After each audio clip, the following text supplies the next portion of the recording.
नमस्कार, मैं डॉक्टर इंदिरा गोस्वामी, सह आचार्य गृह विज्ञान विभाग, महारानी सुदर्शन कॉलेज, बीकानेर से। MA home science final year के स्टूडेंट्स के पेपर 8 के एक विषय कार्यक्रम नियोजन या प्रोग्राम प्लानिंग को लेकर के पुनः उपस्थित हूँ। इससे पूर्व के वीडियो में हमने कार्यक्रम नियोजन के कुछ सिद्धांतों की चर्चा की थी।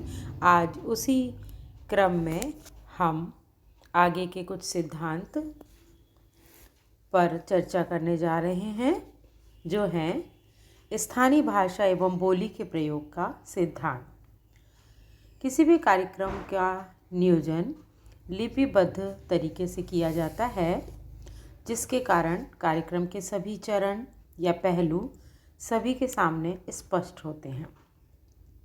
कार्यक्रम को नियोजित करने के बाद उसे लिपिबद्ध करते समय स्थानीय भाषा और बोली का ध्यान में रखा जाता है।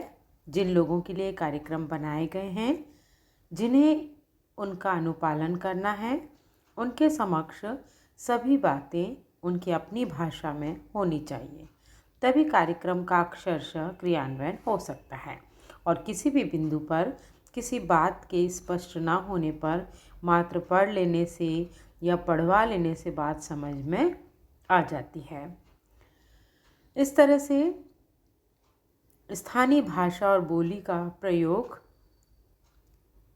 यदि किया जाता है तो लोगों की कार्यक्रम में सहभागिता सुनिश्चित हो जाती है और वे अधिक से अधिक इसका लाभ उठा पाते हैं। अगला सिद्धांत है स्थानीय संसाधनों के प्रयोग का सिद्धांत। हर क्षेत्र के कुछ स्थानीय संसाधन होते हैं जो मानवीय भी होते हैं और भौतिक संसाधन भी होते हैं। ग्रामीण परिवारों में युवा पीढ़ी, नेता और बुजुर्ग या प्रौढ़ व्यक्ति, इनके अनुभव और ज्ञान और इनकी कुशलता या कौशल्य महत्वपूर्ण मानवीय संसाधन होते हैं। भौतिक संसाधनों के अंतर्गत वहाँ की प्राकृतिक संपदा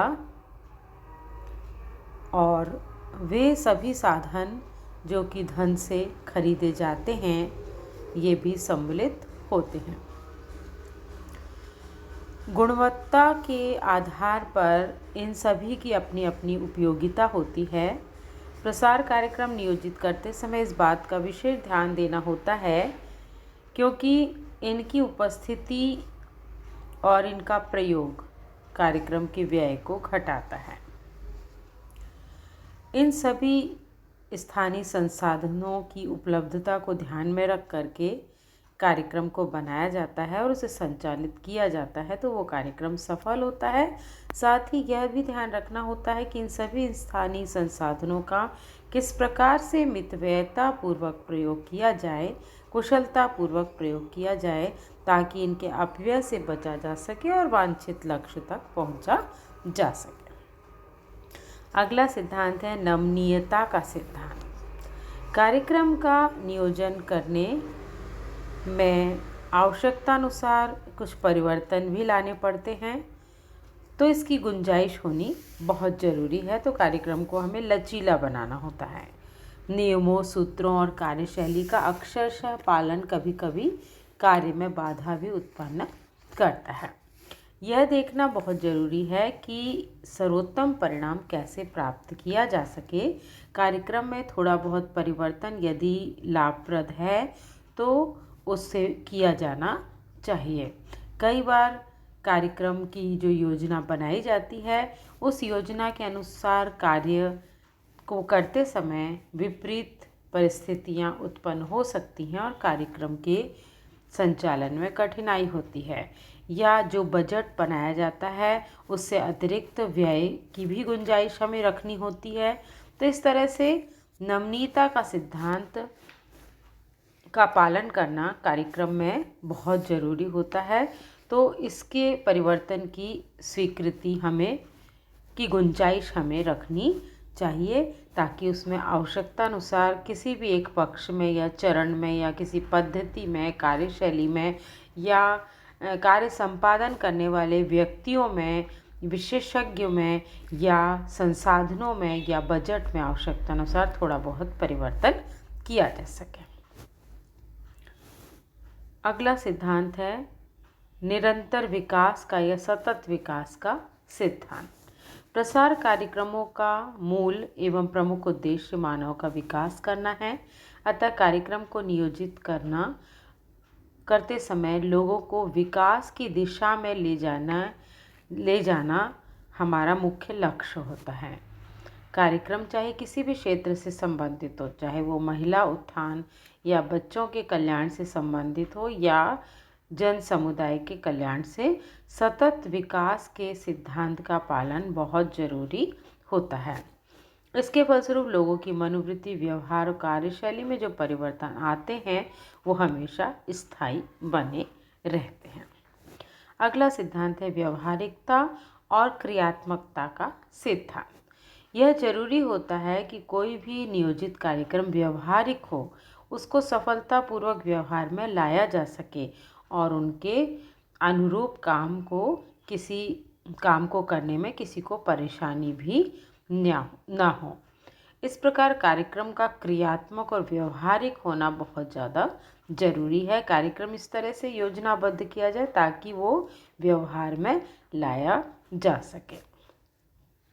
समुदाय को इससे लाभान्वित किया जा सके, यह बहुत ज़रूरी है, जिससे लोगों को ज़्यादा से ज़्यादा अपनी कार्यकुशलता को विकसित करने का मौका मिले, लोगों को अपने व्यवहार में, अपनी कार्यशैली में को उन्नत बनाने का मौका मिले, साथ ही रोजगार के अवसर ढूंढने का मौका मिले और वे अपना सामाजिक और आर्थिक विकास या उत्थान कर सकें। अगला सिद्धांत है उपलब्धता का सिद्धांत। वांछित लक्ष्य की प्राप्ति से ही उपलब्धता का मान होना चाहिए।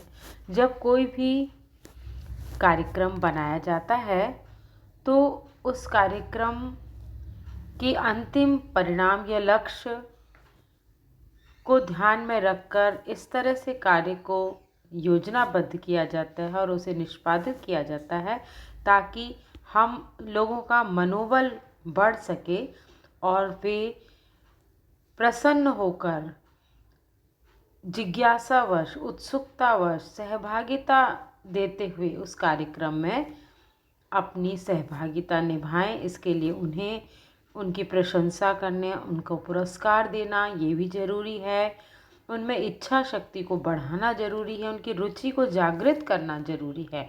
नई नई सूचनाएं, कार्यशैली और तकनीक के प्रति उनमें विश्वास बढ़ सके, वे और भी नई नई पद्धतियों के प्रति जिज्ञासु हो सकें, जिससे कि उन्हें और भी उपलब्धियां प्राप्त हो सकें।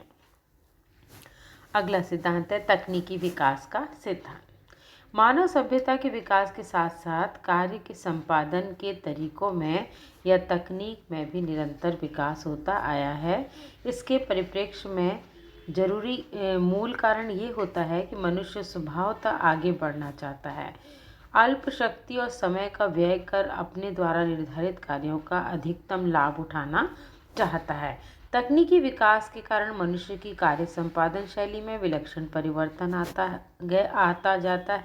आ रहा है, जिससे कि वे नई नई तकनीकों के माध्यम से कार्यक्रम को उत्तम शैली में निष्पादित कर पाता है। नई तकनीकों का प्रयोग करके आधुनिकतम तकनीकों के आधार पर वो अपने कार्यक्रम के लक्ष्य तक पहुंच सकता है।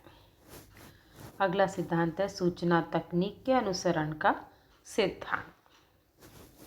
आधुनिक समय में तकनीकी विकास तेज गति से हो रहा है। मानव सभ्यता की दौड़ में सभी सूचनाएं आधुनिकतम तकनीक के द्वारा प्रसारित की जा रही हैं। इससे सूचना का प्रसारण बहुत तीव्र गति से होता है।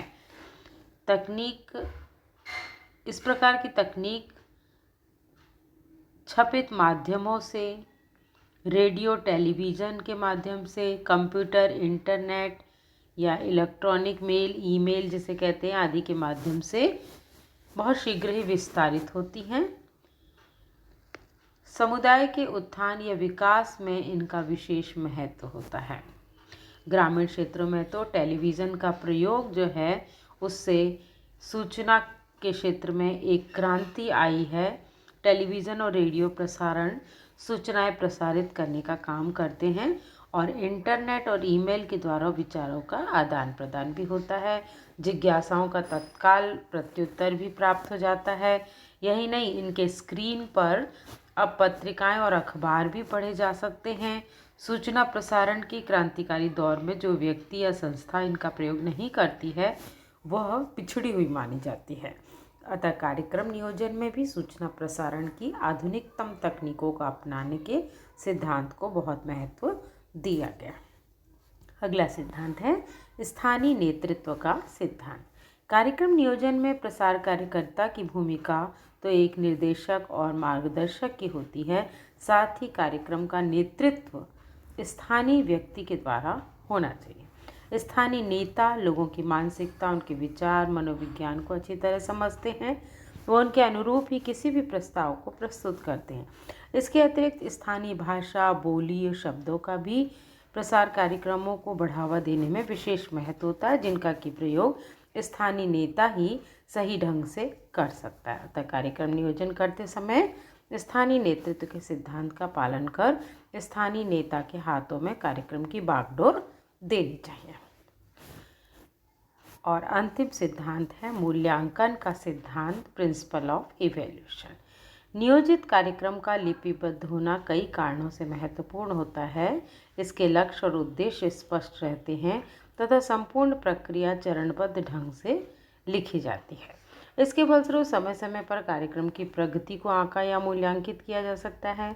कार्यक्रम के अनुरूप काम हो रहा है या नहीं, कहाँ क्या कमी रह गई है, आय व्यय की क्या स्थिति है, इन सब पर नज़र रखना बहुत ज़रूरी है। नियोजित कार्यक्रम जब मूल्यांकन के सिद्धांत पर आधारित होता है तो कार्यकलापों की प्रगति को जांचना संभव ही नहीं, सहज भी होता है।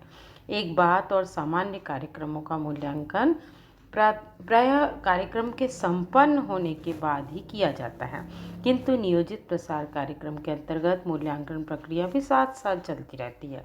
निष्पादित गतिविधियों का समय समय पर मूल्यांकन होता रहता है और भविष्य के कार्यकलापों के निष्पादन में इससे सहायता मिलती है। नियोजित कार्यक्रम प्रसार कार्य को साकार रूप प्रदान करते हैं। ये चरणबद्ध और लिपिबद्ध होते हैं।